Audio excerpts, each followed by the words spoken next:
और कुछ एंट्रीज आपको सोल्व करने के लिए दी थी, तो वो एंट्रीज है, एक बार आप मिलान कर लेना। वो एंट्रीज मैं आपको सोल्व करके बता रहा हूँ। अपने इन एंट्रीज के साथ ही आपके एंट्रीज है लगभग आपके कंप्लीट हो जाएगी।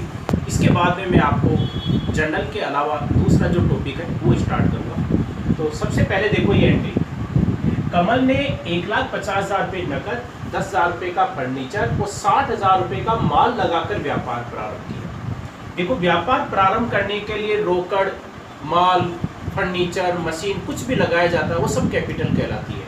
तो व्यापार में जो भी वस्तु आती है उसे डेबिट करो। तो देखो व्यापार में क्या क्या आ रहा है, कैश, तो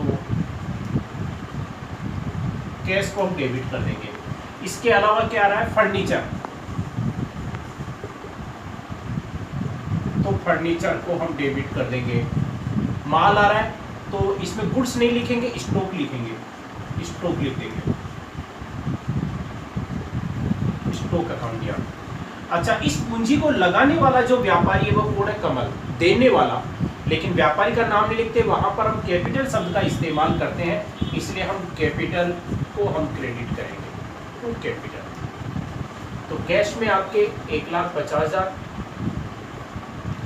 और 10,000 रुपये का आपके फर्नीचर है, ठीक है, और 60,000 रुपये का माल है, ठीक है।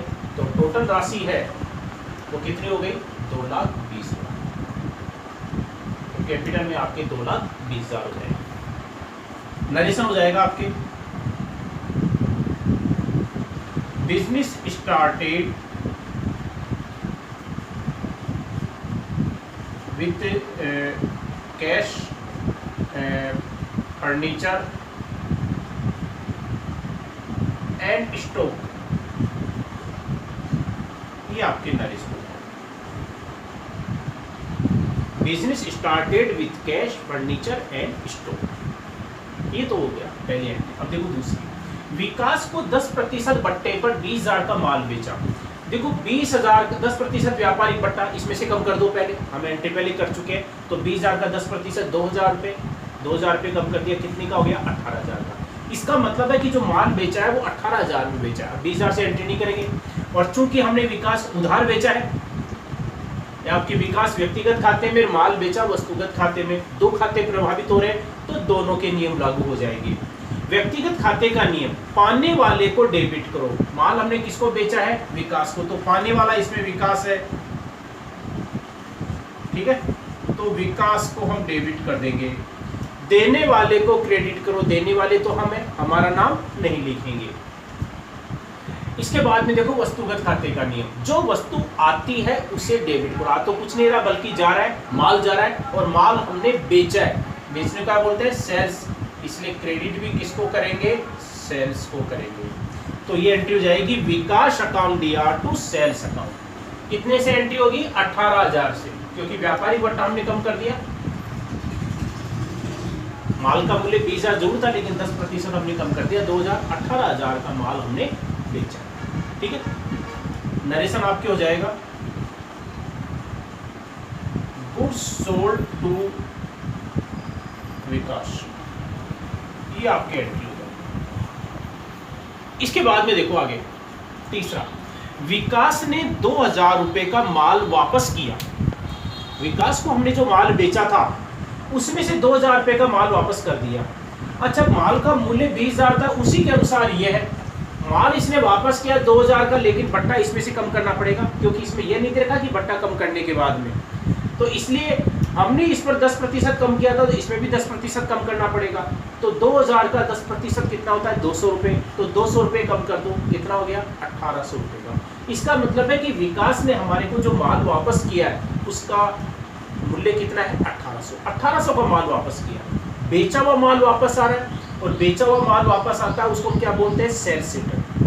बेचा हुआ माल वापस आता है वस्तुगत खाते में, और विकास किस में आता है, व्यक्तिगत खाते में, यानी कि इसमें भी वही दो खाते प्रभावित हो रहे हैं, व्यक्तिगत और वस्तुगत। तो व्यक्तिगत खाते का नियम, पाने वाले को डेबिट करो, पाने वाले तो हमें, क्योंकि माल वापस हमारे पास आ रहा है, हमारा नाम नहीं लिखेंगे। देने वाले को क्रेडिट करो, देने वाला कौन है, इसमें विकास, कितने का, 1,800 रुपये का। और जो वस्तु आती है उसे डेबिट करो, माल आ रहा है और कौन सा माल, बेचा हुआ माल वापस आ रहा है, उसको क्या बोलते हैं, सेल्स रिटर्न। इसलिए डेबिट भी हम किसको करेंगे, सेल्स रिटर्न को करेंगे। तो ये एंट्री हो जाएगी sales return account DR to Vikas. Narration इसका हो जाएगा goods return by Vikas, goods return by Vikas. ठीक है, ये तीन है। अब आगे की एंट्री देखो।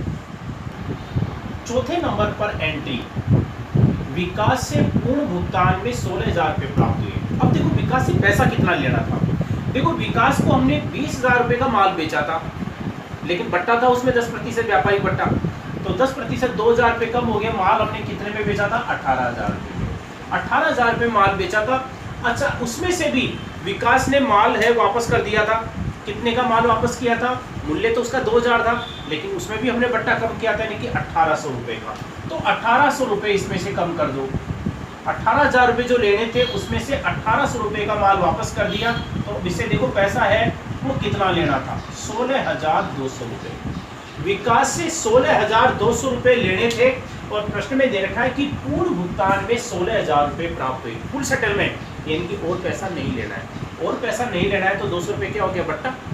ये कौन सा बट्टा है, नकद बट्टा, कैश डिस्काउंट। और इसमें बट्टा हमने दिया है, बट्टा दिया है तो डिस्काउंट को हम डेबिट करेंगे। और वैसे भी डिस्काउंट इसमें अवास्तविक खाते के नियम के अनुसार हम डेबिट करते हैं। अवास्तविक खाता यानी कि विकास आपके व्यक्तिगत खाता, जो पैसे प्राप्त हुए आपके वस्तुगत खाता, और जो बट्टा हमने दिया है वो अवास्तविक खाता। यानी कि इसमें तीनों खाते प्रभावित हो रहे हैं, तो तीनों के नियम लागू हो जाएंगे। तो देखो इसमें व्यक्तिगत खाते का नियम, पाने वाले को डेबिट करो, पाने वाले तो हमें हमारा नाम नहीं लिखेंगे, देने वाले को क्रेडिट करो। देने वाला है वो कौन है इसमें, विकास। ठीक है, ये तो हो गया व्यक्तिगत खाता। इसके बाद में देखो वस्तुगत खाता, जो वस्तु आती है उसे डेबिट करो। क्या आ रहा है हमारे पास, कैश। ठीक है, और कैश कितना आ रहा है, 16,000। और जो वस्तु जाती है, जा तो कुछ नहीं रहा है। इसके बाद में बट्टा, बट्टा अवास्तविक खाते में आता है। अवास्तविक खाते के नियम के अनुसार समस्त अनियम खर्चों को डेबिट करो। तो डिस्काउंट को हम डेबिट करेंगे, क्योंकि हमने बट्टा दिया है तो डिस्काउंट को डेबिट कर देंगे। तो ये एंट्री हो जाएगी cash account DR, discount account DR to Vikas. तो कैश में 16,000, बट्टा हमने कितना दिया, 200 रुपये, और विकास से टोटल पैसा कितना लेना था, 16,200। 16,200 रुपये लेने थे, उसमें 200 रुपये का बट्टा दे दिया और 16,000 रुपये लेकर के हिसाब का निपटारा कर दिया, फुल भुगतान। ठीक है, तो ये आपके एंट्री होगी। इसका नरेशन हो जाएगा, amount received from Vikas in full settlement, पूर्ण भुगतान। ये आपके नरेशन हो जाएगा। तो ये तो होगी इसकी एंट्री। अब देखो आगे, नरेंद्र से 12% व्यापारिक बट्टे पर 50,000 रुपये का माल खरीदा। इसमें भी वैसे ही है, देखो व्यापारिक बट्टा है, इसमें से कम किया जाएगा तो 50,000 का 12% कितना होता है, 6,000 रुपये। तो 6,000 रुपये कम कर दो 50,000 में से, कितना हो गया, 44,000। इसका मतलब है कि हमने जो माल खरीदा है नरेंद्र से वो 44,000 का ही खरीदा है, और उधार खरीदा है। नरेंद्र व्यक्तिगत खाते में, माल खरीदा वस्तुगत खाते में। वस्तुगत खाते के नियम के अनुसार जो वस्तु आती है उसे डेबिट करो। माल आ रहा है यानी कि परचेज है, तो हम डेबिट है वो किसको कर देंगे, परचेज को। जो वस्तु जाती है उसे क्रेडिट करो, जा तो कुछ नहीं रहा है। व्यक्तिगत खाता, पाने वाले को डेबिट करो, पाने वाले तो हमें, देने वाले को क्रेडिट करो। देने वाला कौन है इसमें, नरेंद्र, तो नरेंद्र को हम क्रेडिट कर देंगे। ये एंट्री हो जाएगी purchase account DR to Narendra. Amount आपके कितना हो जाएगा, 44,000 रुपये, 50,000 नहीं, क्योंकि हमने 12% बट्टा इसमें से कम कर दिया, 50,000 का 12%। ठीक है, तो 44,000 का माल खरीदा है। नरेशन आपकी ये हो जाएगा, गुड्स परचेज्ड फ्रॉम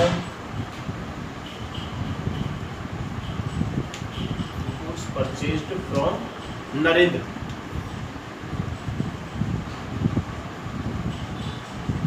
ठीक है, ये नरेशन, ठीक है, ये आपकी एंट्री। अब आगे की एंट्री, अब देखो आगे 14 जुलाई हमने डेट नहीं लिखी थी, आप डेट इसमें डाल दिया करो, इसमें जुलाई 14। नरेंद्र को 4,000 रुपये का माल वापस किया। हमने माल खरीदा था नरेंद्र से, मूल्य तो 50,000 था, लेकिन हमने कितने में खरीदा है? 44,000 में। और 44,000 कैसे आया था? 12% बट्टा कम करने के बाद। इसका मतलब है कि जब माल वापस करेंगे तो इसमें भी हमारे को बट्टा वापस कम करना पड़ेगा, जैसे हमने पहले किया था। तो इसका 4,000 का 12% निकाल लो, तो 4,000 का 12% है 4,000 इंटू 12/100, कितना होता है? 480 रुपये। तो 480 रुपये इसमें से कम कर देंगे 4,000 में से, तो 4,000 में से 480 रुपये कम कर देंगे तो ये आपके कितना हो जाएगा? 3,520 रुपये, 3,520 रुपये, ठीक है। इसका मतलब है कि हमने जो माल वापस किया है नरेंद्र को, खरीदा हुआ माल, उसका मूल्य कितना है? 3,520। 4,000 से एंट्री नहीं करेंगे, 3,520 रुपये से करेंगे। अच्छा, खरीदा हुआ माल वापस करते हैं उसको हम क्या बोलते हैं? Purchase return.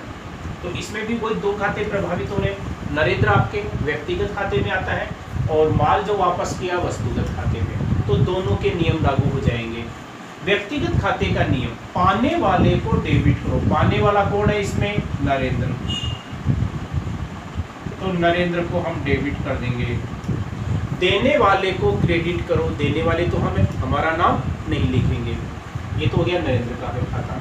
दूसरा है आपके वस्तुगत खाता। जो वस्तु आती है उससे डेबिट करो। आ तो कुछ नहीं रहा है बल्कि जा रहा है, माल जा रहा है। तो और कौन सा माल?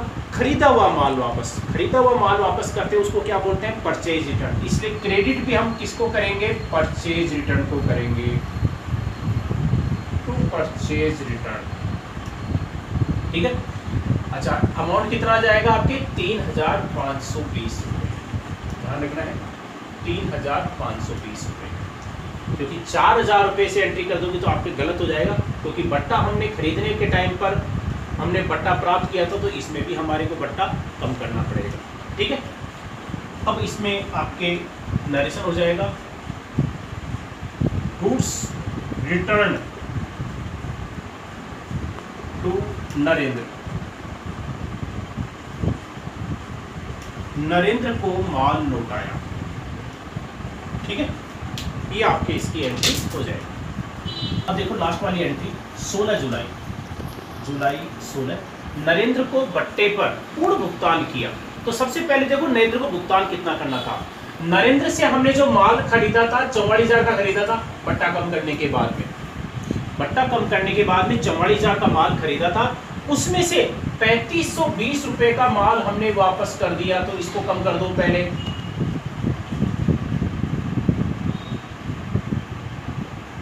ये आ गया आपके 40,480 रुपए, ठीक है। यानी कि नरेंद्र को जो भुगतान है वो कितना करना था? 40,480 रुपए का भुगतान करना था। अब 40,480 रुपए का जो भुगतान करना था उसमें से आपके जो बट्टा है वो कम हो जाएगा। 44,000 का जो भुगतान करना था उसमें से 3,520 रुपए का जो माल वापस कर दिया वो हमने कम कर दिया 40,480। 40,480 का जो पेमेंट करना था उसमें भी हमने 5% बट्टा प्राप्त कर लिया। हमने बट्टा प्राप्त किया क्योंकि भुगतान कर रहे हैं, तो बट्टा हम प्राप्त कर रहे हैं तो डिस्काउंट को क्रेडिट करेंगे। तो 40,480 का जो बट्टा है वो कितना होता है? 2,024। तो 2,024 रुपये कम कर दो, कितना आ गया आपके? 38,456। इसका मतलब है कि नरेंद्र को पूर्ण भुगतान में 38,456 रुपये का भुगतान किया है। तो इसमें तीनों खाते प्रभावित हो रहे हैं, व्यक्तिगत, वस्तुगत और अवास्तविक। तो तीनों के नियम लागू हो जाएंगे। व्यक्तिगत खाते का नियम, पाने वाले को डेबिट करो। पाने वाला कौन है इसमें? नरेंद्र। नरेंद्र को डेबिट कर देंगे। देने वाले हमें हमारा नाम नहीं लिखेंगे। जो वस्तु आती है उसे डेबिट करो। वस्तुगत खाते का नियम, आप कुछ नहीं रहा है बल्कि जा रहा है, इसमें क्या जा रहा है? कैश जा रहा है, ठीक है। और कैश है वो कितना जा रहा है? 38,456 रुपये। और अवास्तविक खाते के नियम के अनुसार लाभ व आय को क्रेडिट करो। बट्टा हम प्राप्त कर रहे हैं तो डिस्काउंट हमारे लिए इनकम है, तो डिस्काउंट को हम क्रेडिट कर देंगे। डिस्काउंट अकाउंट, डिस्काउंट डिस्काउंट है आपके कितना आ जाएगा 2024 रुपये। नरेंद्र को हमारे को टोटल पेमेंट है वो कितना करना था 40,480 रुपये का पेमेंट करना था, ठीक है। तो इस प्रकार से 40,480 में से 38,456 रुपये का हमने कैश पेमेंट कर दिया और हमने भट्टा प्राप्त कर दिया, ठीक है। ये एंट्री हो जाएगी, आपके नरेशन हो जाएगा amount paid to Narendra and discount receipt, ठीक है। ये आपके नरेशन, ये एंट्री जो मैंने आपको बताई थी ये आपके मैंने सोल्व करके बताई, इसको आप फिर से आप देखें।